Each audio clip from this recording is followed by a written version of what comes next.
Hi everyone, welcome to the Bible Project podcast and your daily podcast. And we're working together through the book of Genesis, and we're at a really important point in the narrative because this is one of the great stories of the Bible, and we're going to begin by doing an introduction and overview to the story of the Tower of Babel.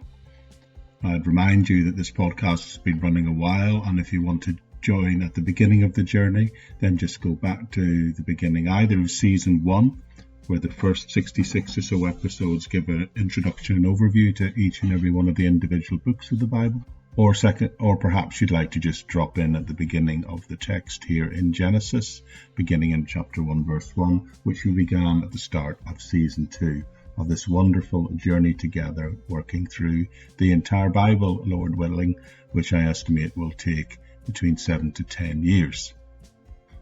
I'd just like to remind you that the full transcript of all the talks and the podcasts that I do is available in the episode notes of any audio version of the podcast that you might listen to or download. So by way of introduction to this amazing story of the Tower of Babel, I'd like to begin by drawing attention to the fact that there are approximately 6,500 languages spoken in the world today. Isn't that amazing? The most popular language, you probably can guess, is Mandarin Chinese. Approximately 1.2 billion people talk that language. Today, in the London primary school system, there are over 300 languages spoken, with English often spoken as a second language. So the question really I'm asking is where did all these languages come from, and what's the origin of human language, and why are there so many languages? This question of the origin of language is even more intriguing if you accept the biblical principle that all humans have a common ancestor. If we all have a common ancestor in Adam, we should surely still have a common heritage and language today. So how do we explain the presence of all these different languages around the world? Well, the answer to that question is found, I believe, in this first half of Genesis chapter 11 that we've arrived at today. In this passage, we will see a simple account of what happens when people tried to build a tower, which they described one that would go all the way to heaven. And in the second part of the passage, we'll talk about what God did in response to that. So we're probably going to be 5, 6, 7 podcasts in to cover this story, but we'll begin that process today. And we'll begin by looking at the passage and see what those people did at that time and what God's response to that is. And then towards the end, we'll get to what that story actually means. But I'd like to begin by just reading the story in its entirety, which is only 11 verses, but there's a lot of treasure packed within it. And it says this, beginning in verse 1, 11 verse 1. Now the whole world had one language and one common speech. As the people moved eastwards, they found a plain in Shinar and settled there. They said to each other, "Come, let us make bricks and bake them thoroughly." They used bricks instead of stone and tar for mortar. Then they said, "Come, let us build ourselves a city with a tower that reaches up to the heavens, so that we can make a name for ourselves. Otherwise we shall be scattered over the face of the whole earth." But the Lord came down to see the city and the tower the people were building. And the Lord said, "If as one people speaking the same language they have begun to do this, then nothing they plan to do will be impossible for them. Come, let us go down and confuse their language, so that they will not understand each other." So the Lord scattered them from there all over the earth, and they stopped building the city.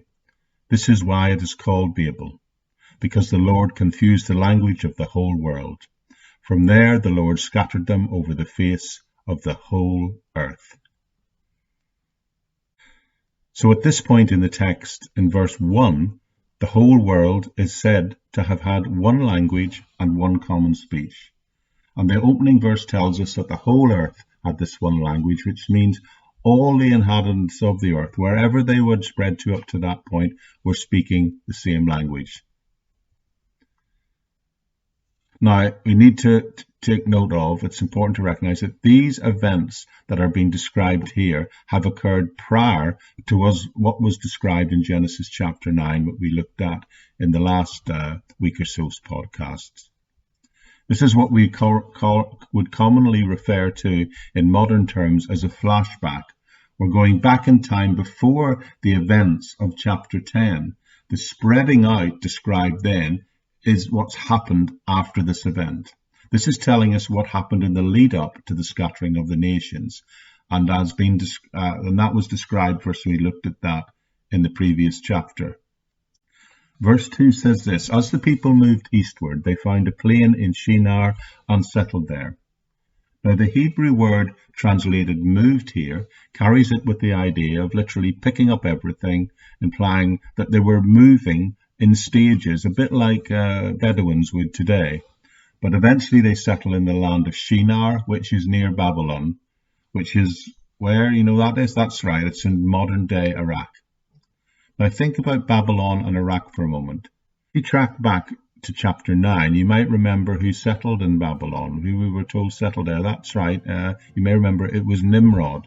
Nimrod was declared to have settled in the land of Babel and some Shinar, and was most likely the one that founded this city of Babylon. So it seems likely that Nimrod was the initiator of what's going on in this chapter. Now, ancient writings outside the Bible certainly suggest this, and some would say confirm it. All right, that's where we are at this point. We've just covered the first 2 verses, and it's a sort of introduction to what's going to happen next. We're getting into the main story now, but we'll pick that up in the next episode.